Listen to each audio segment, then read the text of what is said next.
আপোনাসবক motivation অসমলৈ আদৰণি জনাইছোঁ। য'ত অনুভূতিৰ বান্ধোন থাকে তাত পৰো আপোন হয়, আৰু য'ত অনুভূতিৰ বান্ধোন নাথাকে তাত আপোনো পৰ হয়।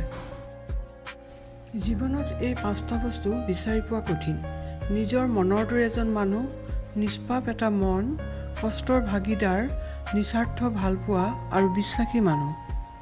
জীৱনৰ বেয়া সময়বোৰে অনেক কিছু শিকায়। অকলে থাকিবলৈ শিকায়, ধৈৰ্যশীল হ'বলৈ শিকায়, জীৱনৰ মানে বুজিবলৈ শিকায়, পৰিস্থিতি মানি ল'বলৈ শিকায়। পৰ স্ত্ৰী আৰু পৰপুৰুষ কেতিয়াও আপোন নহয়। এইবোৰ হৈছে মৰীচিকা। এইবোৰৰ পাছত গৈ নিজৰ পৰিয়াল আৰু নিজৰ জীৱন ধ্বংস হয়। জীৱনত কাৰোবাক ক্ষতি কৰাৰ আগতে এবাৰ ভাবিব, আজি আপুনি যাৰ ক্ষতি কৰিছে কোনোবাই এদিন আপোনাক ইয়াতকৈ বেছি ক্ষতি কৰিব পাৰে। যিয়ে কম বুজিব পাৰে এই পৃথিৱীত তেওঁৱেই চবতকৈ সুখী।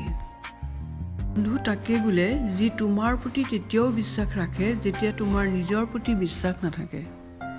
মানুহে ইচ্ছা কৰিলে অনেক কিছু মনত ৰাখিব পাৰে, কিন্তু বিচাৰিলেই চব কিছু পাহৰিব নোৱাৰে। প্ৰত্যেককে বিশ্বাস কৰা বিপদজনক, কিন্তু কাকোকে বিশ্বাস নকৰাটো আৰু বেছি বিপদজনক।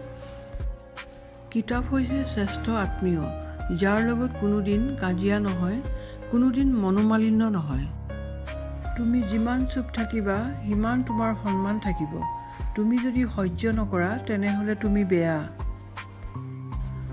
আপোন যেন লগা প্ৰত্যেক ব্যক্তি যেনেকৈ আপোন নহয়, ঠিক তেনেকৈ হাঁহি থকা সকলো ব্যক্তি সুখী নহয়। এজনে নিজৰ সময় হ'লেহে কেৱল মেছেজ কৰে, আৰু আনজনে অকৰাৰ দৰে গোটেই সময় সেই মেছেজৰ অপেক্ষাত বহি থাকে। কাৰ ভিতৰত কেনেকুৱা মানুহ লুকাই আছে সেইটো কেৱল সময়ে ক'ব।